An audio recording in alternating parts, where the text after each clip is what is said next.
Tu sais, ce qui me surprend souvent chez les femmes que j'accompagne, c'est qu'elles ne se rendent même plus compte de tout ce qu'elles portent. Parce qu'à force, c'est devenu normal. Penser à tout, anticiper, rattraper, prévoir, gérer mentalement, porter la charge émotionnelle, faire tourner la maison, penser pour les autres, et souvent, elles pensent que leur problème, c'est l'organisation. Alors qu'en réalité, le vrai problème, c'est parfois ce réflexe automatique qui leur fait tout prendre sur elles. Et aujourd'hui, j'ai envie qu'on parle de ça. Parce que ce mécanisme-là, il épuise énormément les femmes. Et surtout, il est devenu invisible. Donc le problème avec les automatismes, c'est qu'on finit par ne plus les voir. Tu vois par exemple quand tu te dis, bon, je vais le faire moi-même.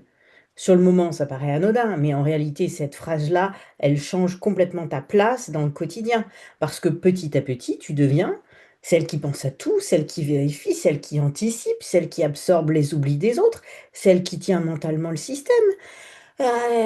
Et souvent, ça commence très tôt. Tu apprends à être la fiable, la mature, celle sur qui on peut compter. Alors, évidemment, quand tu vois quelque chose qui va pas, ton cerveau, il réagit immédiatement. Zut. Tu prends, tu gères, tu compenses. À force, ça devient automatique. Le problème, c'est qu'un automatisme, eh bien, tu ne le questionnes plus. Tu le vis comme une évidence. Et c'est là qu'il y a un énorme piège. Parce que beaucoup de femmes essayent de régler leur épuisement avec encore plus d'organisation. Des listes, des applis, des routines ultra carrées, des méthodes, des systèmes. Mais si ton cerveau reste en vigilance permanente, tu peux avoir le meilleur agenda du monde, tu seras quand même épuisé. Parce que la vraie fatigue, elle est souvent mentale. C'est le fait d'être constamment ouverte mentalement, comme si ton cerveau ne fermait jamais les onglets. Tu peux être en train de boire un café et penser au repas de ce soir, au rendez-vous à prendre, au mail oublié, au linge à étendre, à l'anniversaire, au travail, aux enfants et à ce qu'il faut pas oublier et tout, et tout, et tout, et tout. Et ça, beaucoup de femmes vivent avec depuis tellement longtemps qu'elles pensent que c'est normal. Eh ben non.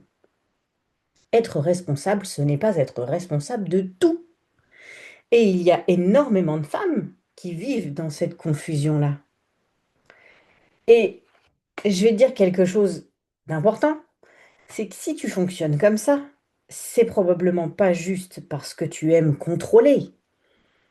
Souvent, c'est beaucoup plus profond que ça. Ton cerveau a appris à un moment de ta vie que porter c'est une manière de sécuriser les choses.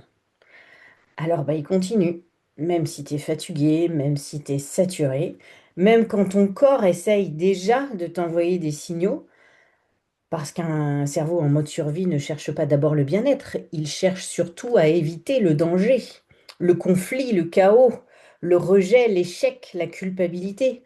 Donc, il anticipe, il surveille, il reste en alerte. Et le problème, c'est que plus tu portes, plus ton cerveau croit qu'il a raison de continuer. Parce qu'il associe ça à grâce à moi, ça tient. Heureusement que j'y ai pensé. Si je ne le fais pas, ce ne sera pas fait. Et la variante très commune, j'ai pas le choix. Et attention, je sais que parfois c'est vrai. Parfois tu portes réellement beaucoup trop. Le but ici n'est pas de nier la réalité. Le but c'est de voir comment ton cerveau finit par transformer cet état d'urgence en mode de fonctionnement permanent. Et ça change tout, parce qu'à force, tu ne sais même plus ce qui est réellement urgent, tout devient important, tout semble prioritaire, tout paraît devoir être géré immédiatement. Et ton système nerveux, redescend jamais vraiment.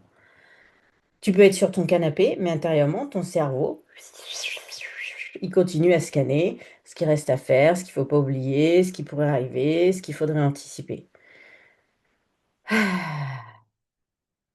Et clairement, beaucoup de femmes vivent dans cet état de tension tellement constant qu'elles finissent par croire que c'est même leur personnalité, leur identité.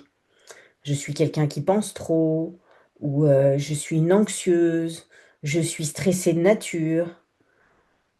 Alors que parfois c'est juste un cerveau épuisé qui n'a jamais appris à sortir du mode vigilance. Et ce qui est encore plus piégeux, c'est que ce fonctionnement, eh ben, il est plutôt valorisé. On félicite les femmes qui gèrent tout, celles qui pensent à tout, celles qui tiennent malgré la fatigue, celles qui assurent. Donc forcément, quand tu ralentis, ben, tu commences à culpabiliser, comme si te reposer voulait dire abandonner, devenir moins fiable, décevoir, ne plus être à la hauteur.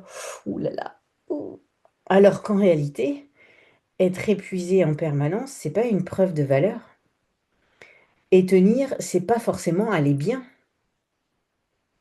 Et ça, je crois qu'on a vraiment besoin de l'entendre plus, encore, davantage. Le vrai changement commence rarement par je vais mieux m'organiser. Souvent, il commence plutôt par une prise de conscience beaucoup plus simple. Attends, pourquoi je prends tout sur moi automatiquement? Et ça, déjà, cette première question, ça change énormément de choses. Parce qu'à partir du moment où tu vois le mécanisme, tu peux enfin commencer à choisir.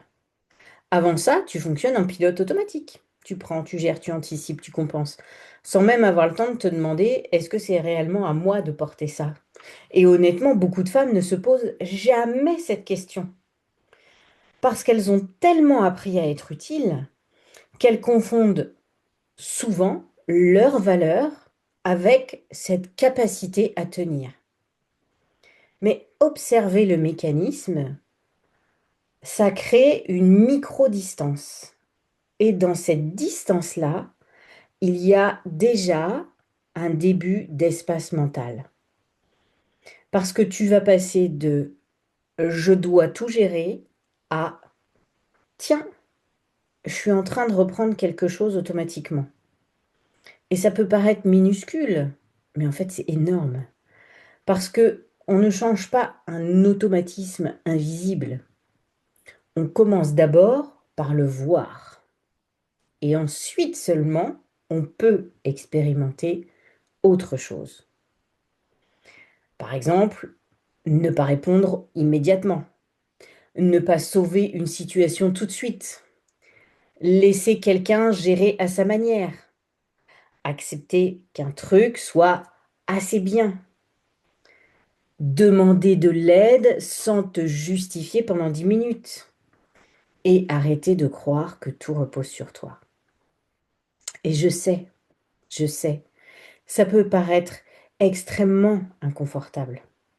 Parce que quand tu as longtemps fonctionné en sur-responsabilité, déposer un peu peut presque te donner l'impression d'être en danger ou bien égoïste ou quelqu'un de moins bien. Alors qu'en réalité, tu es juste en train d'essayer de sortir d'un fonctionnement qui t'épuise. Et alors attention, hein, le but, c'est pas de devenir une personne qui ne fait plus rien.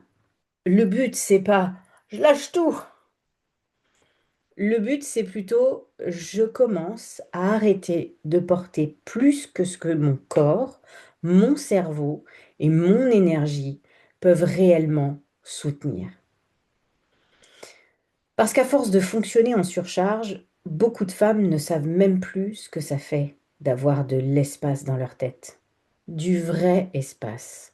Pas juste une heure de calme, je parle d'un espace intérieur où ton cerveau n'est pas constamment en train de gérer, prévoir, surveiller ou compenser.